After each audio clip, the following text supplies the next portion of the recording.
Penjelasan ilmiah penampakan hantu. Yang subscribe, semoga rezekinya lancar dan berkah, amin. Assalamualaikum warahmatullahi wabarakatuh. Jutaan orang di dunia percaya dengan keberadaan hantu atau makhluk halus lainnya. Di Indonesia sendiri kita mengenal berbagai hantu seperti kuntilanak, pocong, dan sebagainya. Sebagian orang meyakini bahwa kita hidup berdampingan dengan makhluk tak kasat mata. Karena itu, beberapa orang yang lebih peka mengaku bisa melihat keberadaan mereka.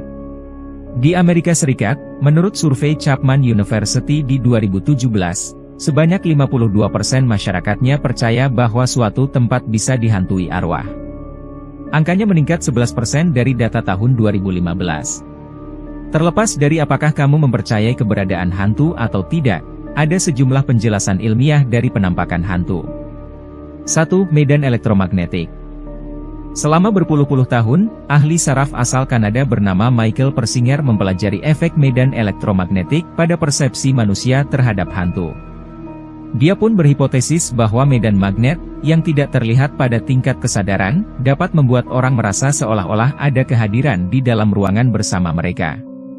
Ini akan menyebabkan pola aktivitas yang tidak biasa di lobus temporal otak. 2. Infrasonik. Infrasonik adalah suara pada tingkat yang sangat rendah sehingga manusia tidak dapat mendengarnya. Getaran frekuensi rendah dapat menyebabkan ketidaknyamanan fisiologis.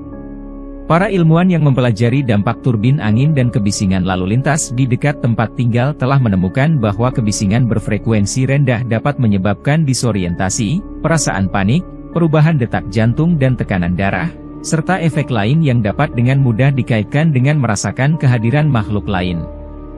3. Jamur. Shane Rager, seorang profesor teknik di Clarkson University, menghabiskan waktu berbulan-bulan berkeliling ke lokasi-lokasi yang dilaporkan berhantu. Dia pun menemui sejumlah kesamaan, yakni pertumbuhan jamur di area tersebut. Saya telah menonton banyak pertunjukan hantu, katanya kepada Mental Floss pada tahun 2015.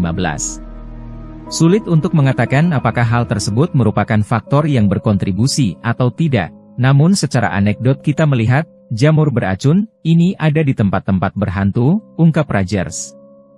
4. Karbon monoksida. Pada tahun 1921, seorang dokter bernama Wilmer menerbitkan cerita aneh tentang rumah berhantu di American Journal of Ophthalmology. Keluarga yang tinggal di kediaman angker ini, yang dalam literatur medis disebut keluarga John, mulai mengalami fenomena aneh ketika mereka pindah ke sebuah rumah tua.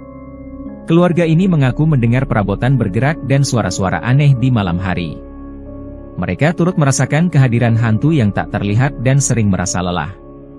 Setelah diusut, ternyata, tungku yang rusak memenuhi rumah mereka dengan karbon monoksida, menyebabkan halusinasi aural dan visual. Tungku akhirnya diperbaiki dan keluarga John kembali ke kehidupan mereka tanpa hantu.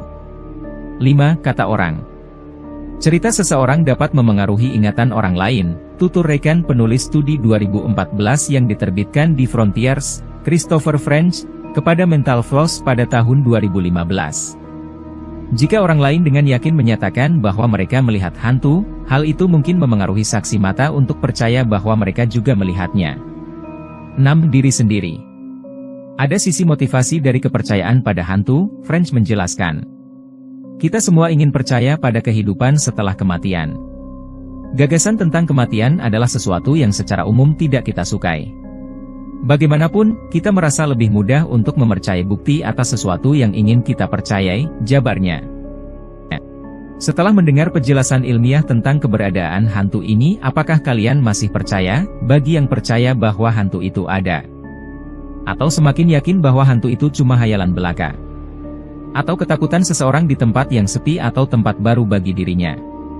Jika kalian orang yang percaya keberadaan hantu, kasih komentar di sini dan kasih penjelasannya. Dan juga kalau kalian tidak percaya hantu, kasih argumen di kolom komentar ya guys. Terima kasih.